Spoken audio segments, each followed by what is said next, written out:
Grand Rising, beautiful beings. Welcome to Plug In and Power Up. Sitting outside to do today's Plug In and Power Up because I just needed to be out here. You know, it was one of those mornings, one of those days where I really needed a lot of nature and a lot of stillness, and to sit under this beautiful tree. It's just incredible. It reminds me of like the tree of life. And I've got this beautiful view in front of me here. Look at that, this beautiful fountain. There's some ducks in there. It's just stunning. And so I wanted to bring this kind of a vibe into Plug In and Power Up this morning because I think it's really important for us to, a couple things, honor our journey, honor where we're at, honor our spiritual journey, and honor those times that we need to grow. And I find that the times that we need to grow, I don't know about you, but I usually crave a lot of nature and a lot of simplicity and a lot of grounding energy when I am in a massive growth moment. Now, growth can be many things. Growth could be spiritual growth, it could be physical growth, it could be healing, it could be relationship, it could be financial growth, it could be purpose growth. Gabriel and I have been talking a lot about this over the last couple days, and how there's so many areas of expansion and growth and healing and transformation that exist for us as human beings. And it's a gong show most days. Like, there's so many moving parts, you know? And so for us to be able to navigate all those moving parts and keep our sanity about us and stay grounded, it's quite something. And I was sharing this with our light leaders the other day, that the more moving parts you have in your life, so every time you add a new moving piece, a moving part in your world, in your life, it's another thing that you need to navigate. It's another piece, another layer. Sometimes it feels like pressure. And I've been saying to our community and our inner community, you know, I've been holding a lot. And I've been holding a lot for a number of years between homeschooling, business, being of service, helping my parents out to the best of my ability, and being there while the world is, you know, going through its death and rebirth cycle. It's a lot. And I know many are feeling that. And so what I wanted to really drop in today is the importance of grounding, the importance of really being able to know what you need in any given moment and then give that back to yourself. So this morning I knew I needed a shorter walk. Normally I could power walk for a good hour straight. Like, I'm moving so fast that the wind's blowing in my hair. This morning I was like, nah, I need simple. This morning when I was getting ready for Plug In and Power Up, I had half an hour to get ready because Gabriel and I went into a vortex of deep, powerful conversation about, you know, our company and our clients and the expansion and just best ways to support everybody in their journey and what they're all moving through. And then I had about half an hour, 20 minutes to get ready for Plug In and Power Up. And when I was tuning in to the topic and I was tuning into where I needed to be, I kept hearing, you need to be outside. And then funny enough, our stand that normally would hold the phone, it broke. And I said, well, I'm going to kick it old school. I'm going to hold the phone. I'm going to go set up outside somewhere. And I'm going to just tap in to what is so easy and so natural. And I think it's also what my being is craving right now. It's craving, and I crave this regularly. I love nature. Like, I am more a nature girl than I am a city girl. I love the amenities, don't get me wrong. It's really fun to have access to things right down the road, as opposed to when we're living in Northern Ontario, where it's a 20-minute drive to the closest small town and then an hour either way to a bigger city. There's something really fun about having amenities right next door. And at the same time, I love nature. There is such a sacredness, there is such a purity, there's such a simplicity about being able to just tap into nature and connect with myself and have my bare feet on the ground and my bum on the ground and connect to this beautiful tree behind me, you know, and feel the essence and the purity and the simplicity of that.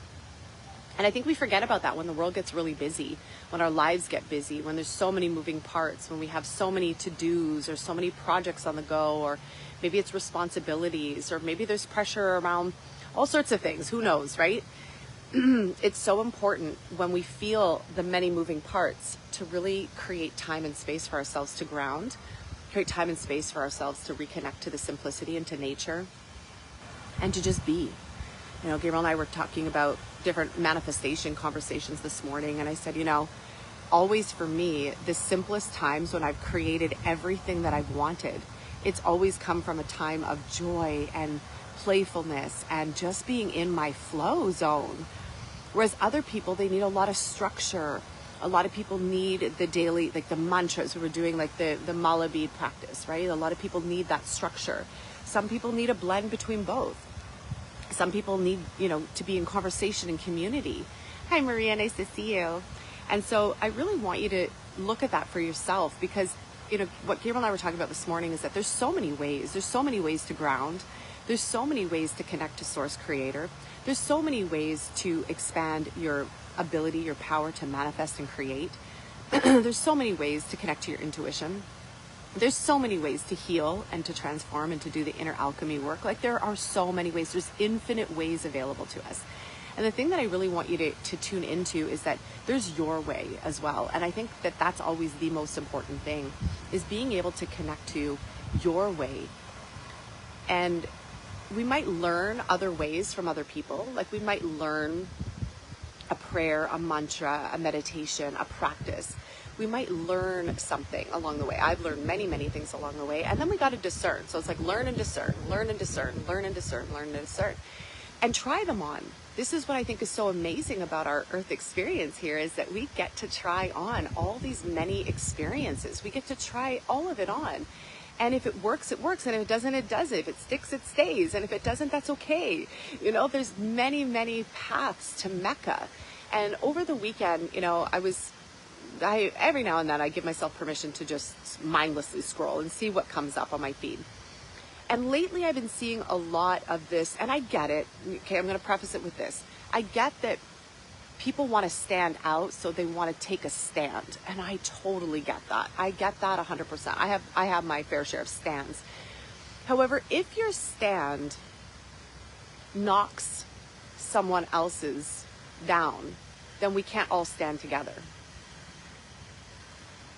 I just want to pause and think about that for a moment, reflect on that.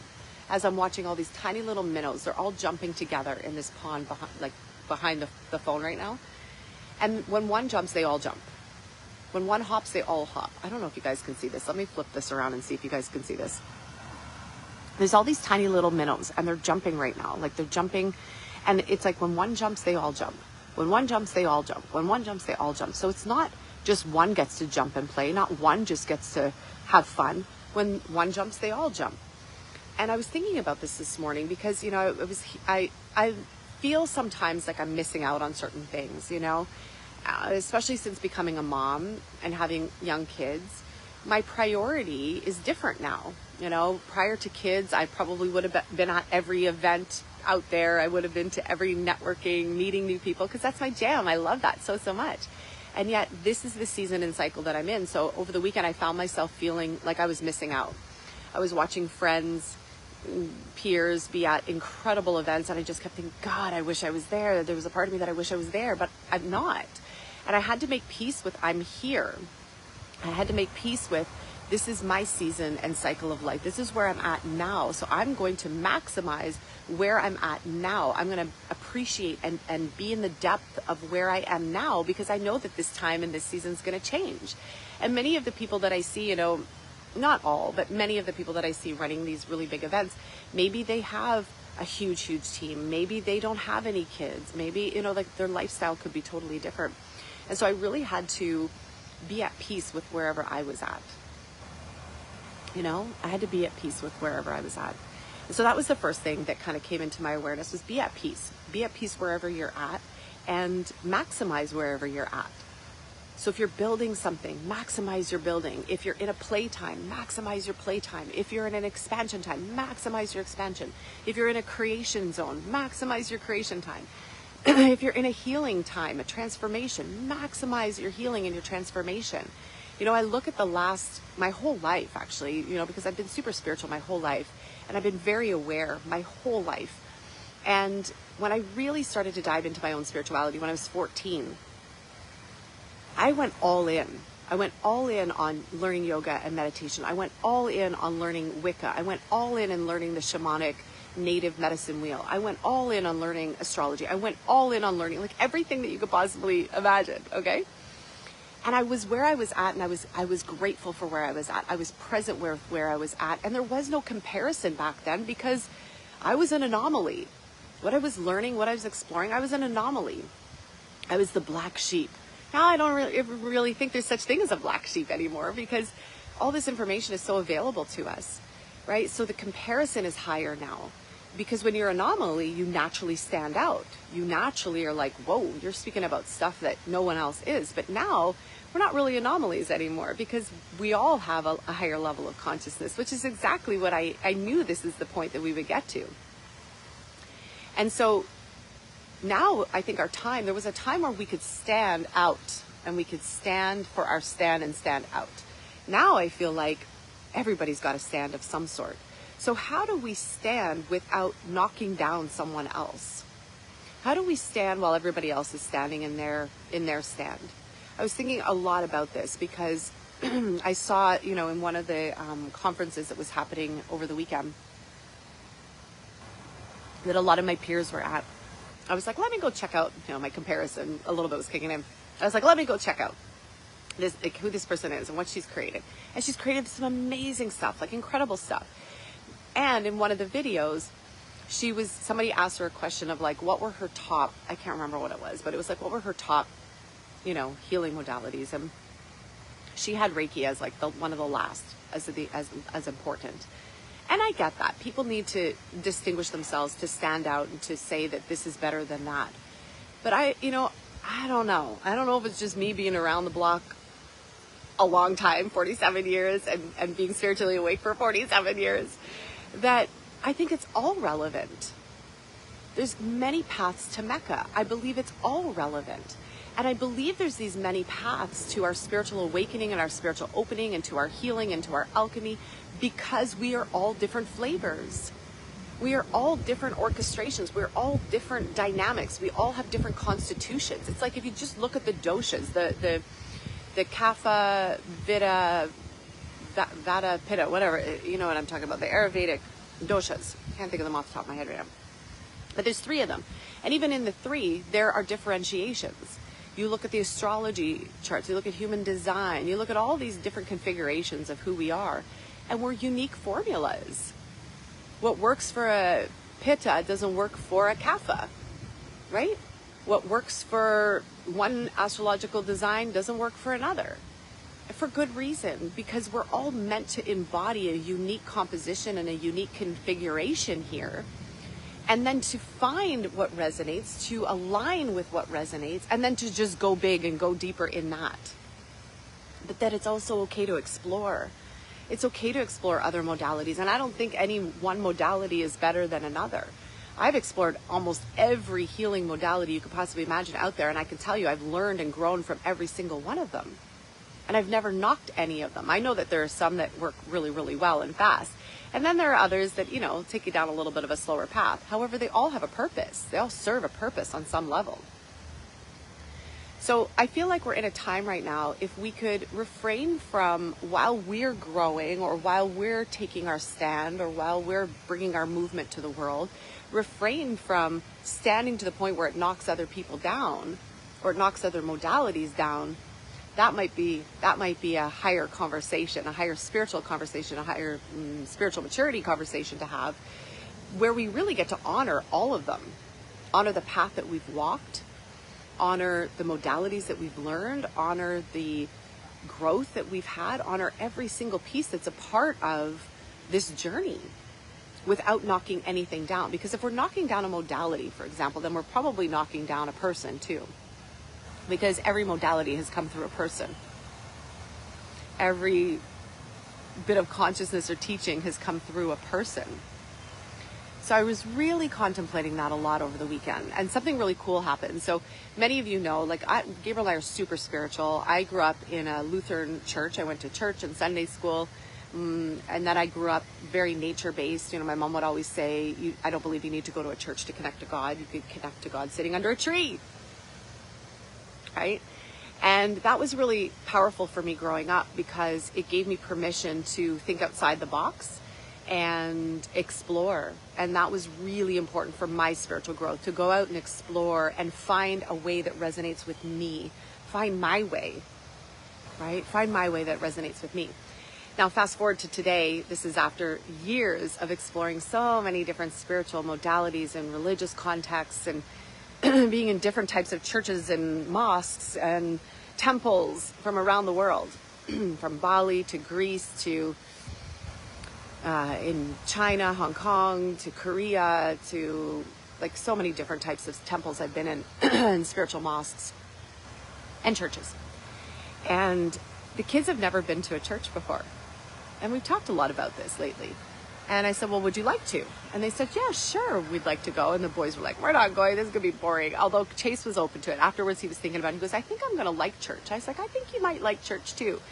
And I wish that there was like an agape church everywhere, because agape was kind of like a pinnacle moment for Gabriel and I along our spiritual journey, between the sermons that Michael Beckwith would lead to the powerful choir that was like sometimes 100 people standing in that choir. The sound and the resonance and the songs were just so conscious and so powerful, to 6,000 people gathered at church on a Wednesday or a Sunday. It was like, oh my gosh, the meditation, like everything that was in agape back in the day was gold. Ricky was there, Myers, I think it was Ricky Byers Beckwith. She was a part of it. She was with Michael Beckwith at the time. They've now separated. So that changed the energy of agape. And I wish that there was an agape everywhere that people could go and attend, because it's just so magical. Gabriel and I sometimes joke that maybe that's something that we would create at some point, wherever we find some roots and ground for a little while. But so we said, okay, well, let's go. And we're here in Delray, Florida. And we were talking with one of our business mentors and friends, Kelly Roach. And I said, well, where's your church? What church do you go to? And so she was sharing about it. And she said, well, here it is. It's on Sunday. If you want to come, come. And I said, yeah, that'd be great. So we ended up going yesterday. And it was really amazing. I hadn't been to a regular church. Probably the last time was maybe a funeral or a wedding. And the last time I was at like an actual church service was probably at Agape back, 14, maybe 13 years ago. Because I went back with Aria when she was, so it would have been maybe 9 years ago. Not 8 years ago, something like that. But that's a long time, right? And so we walk in and everybody was so loving and receptive and warm. And the kids came into the pew with us, and we were sitting there and they're listening and they're watching, and they've got the old organ. And I just have such a deeper appreciation for all of that now too, right? And so the kids are watching and they're observing what's going on. And I'm looking over at the design of the church and the stained glass windows and the big organs that I know now that they are like a resonant chamber, and they have the ability to change your energy field and bring a higher resonance into your energy field and clear dense energy, right? So every time the organ was being played, I was like, oh, and I'm just in this like receptive space. And then the kids were invited to go off into like a Sunday school, where they could do arts and crafts, and they were talking about God and Christ consciousness. And so afterwards I said, how was it? And they were like, we loved it. It was amazing. And they felt so joyful. And they said to us, well, because when we were on our way there, they said, well, what if we don't like it? I said, well, if you don't like it, we don't have to go again. Like, I'm not going to force you to go. I said, I just want you to have a different experience. And the point of me sharing this is because I think it's important for us to go out and have different experiences, to learn and grow and explore modalities, explore faith, explore different parts of it all, so that we can come to what resonates with us, what really resonates with us. And then when you find something that resonates with you, you keep doing that. You amplify that. You turn up the volume on that because it works with you, because it resonates with you. And so I said to them, they said, what if we don't like it? I said, well, if you don't like it, we don't have to go back. But what if we feel terrible? I said, I've never gone to a church and left feeling bad, ever. It doesn't matter what kind of a church or temple or spiritual ceremony. I said, there's always a way to connect and find the greater connection and the greater spiritual energy in anything. So I think they went in with that, and they were open. They weren't closed off. They were just open. And I think that's so valuable for us as human beings, to just be open to experiences, not closed off, open to explore, not closed off.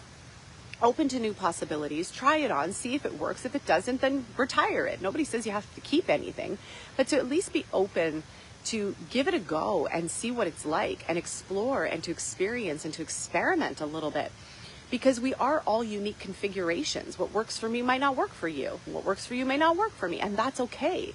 My stand, or what I choose, doesn't have to knock yours down, and vice versa.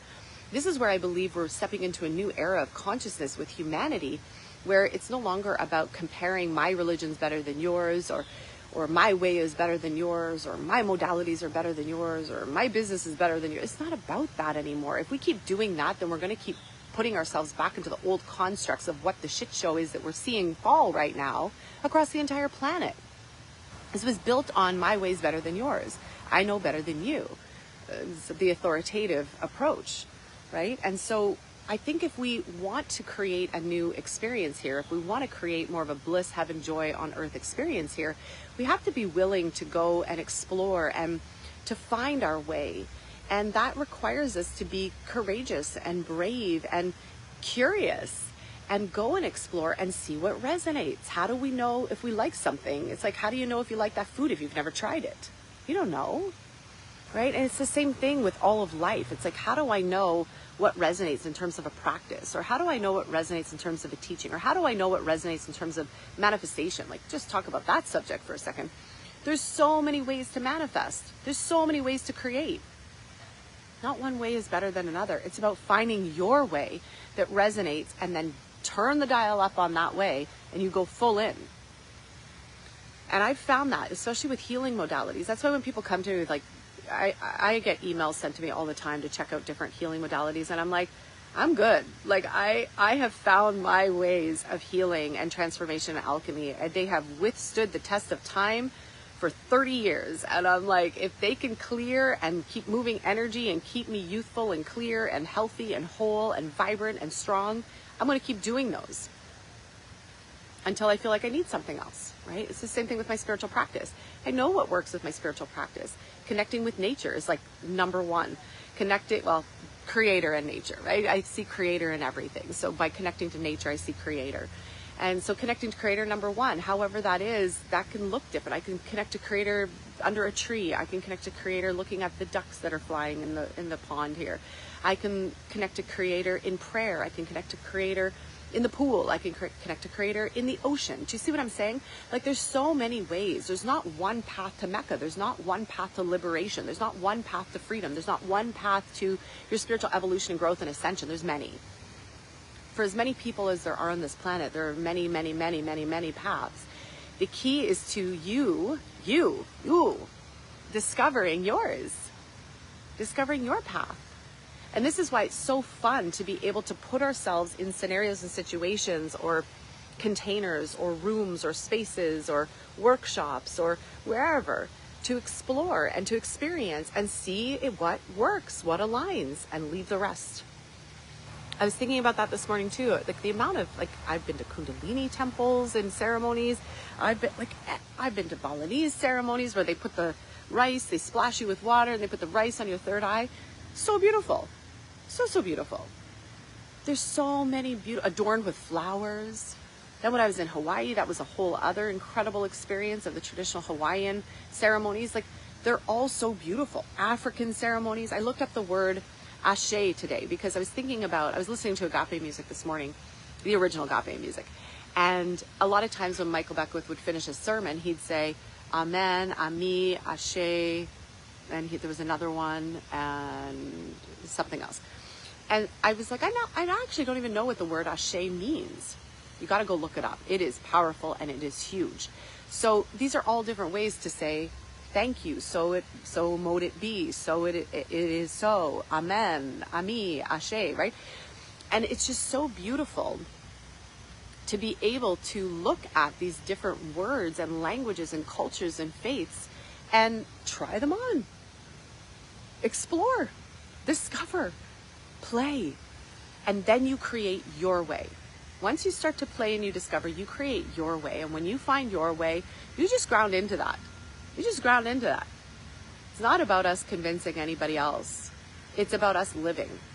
And when you live your way, everything else starts to fall into place. I feel like in the last year or two, especially in the online space, in the online world, I don't know, I'll be honest with you, I found myself getting a little distracted and a little, not lost, just distracted. Because I was looking out at what everybody else was doing and measuring success by a certain way. And then when you actually pull back the curtain, or you see maybe who certain people are, or how they function, or just a lack of integrity on so many levels, I'm like, You know, the dangling carrots are quite something.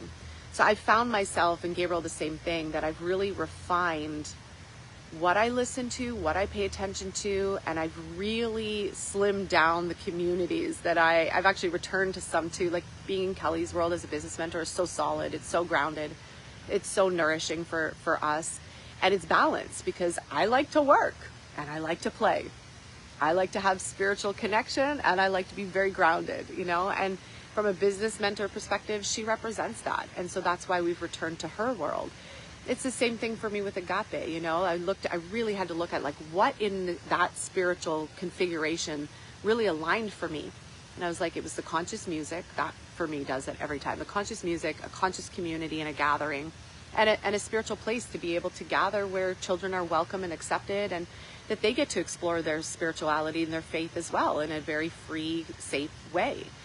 And so being down here, and you know, we're probably going to continue to go to Kelly's church while we're down here because it was so beautiful. Does it mean anything about my faith or my religion or a reclaiming of anything? No, it just means there was a space that felt really beautiful and really wholesome. And so I'm going to ground in there, right? It's like finding a community. When you find a community that loves you, that supports you, that can hold you through everything. And I feel like in our community, that's what Gabriel and I get to do for our clients, is really hold our clients through everything. Like we hold our clients through the thick and the thin, right? Through everything, and be able to show a way through all of it. That's why I believe our clients continue to come back to us and continue to stay with us, because it's safe and it's beautiful and it's loving and it's kind and it's compassionate, it's considerate, and it's not us pushing our way on anybody else. It's a really open space for you to drop in and just be held and loved and supported. And I feel like this is so important for everyone to really hear. And I would say, as I wrap this up now, to really look at your own world, look at the different areas in your life, and what have you tried on that's worked? Do more of that. What have you tried on that you're like, nah, it's not really my jam? And then don't force yourself, right? Like we experimented even with this mala practice, right? In one of our communities, we were doing daily miracle mantra moments. Now it works. But I said to Gabriel, I tried it on for a solid month. And I'm like, I like it. And I can see the purpose in it. And I can see why people would do it, because it would reshape their mind. And it would focus their mind, especially those that if their mind's all over the place. I said, but for me personally, I'm like, I like to create through play. And I know that. So it's like a refinement, right? And it's not to knock it. It works. And it works for people when it works for people. And it works for that person when it works for that person, right? And so it's okay. And it's okay to try on certain things. And it's okay to say this works and this doesn't. That is your way. That is your path to Mecca. That is your path to your ascension, your spiritual journey, your expansion, your evolution. And even when it comes to healing. So this is where I'm going to wrap up here in a second. When it comes to healing, there are many paths to heal. There are so many modalities out there to heal, okay? And I've been deeply immersed in this conversation of healing when it comes to my family right now, especially with my mom. She's been in and out of hospital. There's been some crazy things going on with her system. Hopefully, we've been doing a lot of prayer work and a lot of energy work. Hopefully, it's being regulated and things are coming into harmony and alignment. But that's been tough. Being down here, being away, that's been really, really challenging. And yet I'm holding it down. You know, I'm holding a lot of light for her and a lot of healing energy and prayer. But it was pretty scary, like life or death type situation. And she's still, you know, she's not out of the clear as yet, but she's getting there. And what was so interesting when it was like a dire straits situation like that, I found myself going back to tools, healing tools that have always been a part of my journey for 23 years. Those were the modalities that I pulled out. Those are the modalities that I was using on her. Those were the modalities that I was dropped into immediately to help her shift the energy. So it brought me back to a state of stability and a state of remembrance, and then also a state of sharing, because it became so clear for me that if people had the right tools at their fingertips, if they had the right tools to heal and shift something like that, especially when, you know, shit hits the fan or something crazy happens, you will never feel not empowered. And that's really important. We all need to feel empowered in ourself, empowered in our healing, empowered that we can shift something, heal something, clear something in a moment so that we don't have to fall into fear. And so Gabriel and I, we're going to announce this today, but you're the first to hear it. We have a new masterclass coming up that's called Heal the One. Heal the One. And many of you know, especially if you've been in Thrive before, Heal the One means you heal all. So it's going to be a 5 free-day workshop. We're going to have a VIP upgrade. And if you're interested, just type the word heal. It's coming up on December 8th, and it's going to be for 5 days, and it's going to be really powerful. And this one's all about healing and transformation and inner alchemy. You having the right tools to be able to move yourself through, to really be empowered, because you never know when something's going to happen, whether it be for you or for someone that you love. And I just find that when you have the healing tools available at your fingertips and you know the right tool to do at the right time, you will never feel scared. You will never feel not empowered. You will know exactly what to do. And I can say that wholeheartedly because I'm walking through it right now. So if you want the link, we're going to be sending it out. I still have a few tweaks to make on the landing page. And Gabriel and I just have to do a quick video to welcome everybody to that page. And then just type the word heal and I'll send you the link. And if there's anyone in your world that you know that could use this conversation to learn some healing modalities, to be empowered around their self-healing and their transformation, their inner alchemy, share that link whenever I post it. You can share this video if you want. Just share, because I was surprised. I was shocked by how few people actually have the correct tools to heal, to self-heal. It's mind-blowing. It's shocking. And I shared this, I think, in a podcast, that the fact that I'm seeing this right now where people still don't have the tools to heal and shift when they need to in this day and age, this is a big conversation. And it's one that we're being intuitively called back to. It's like a return cycle, back to.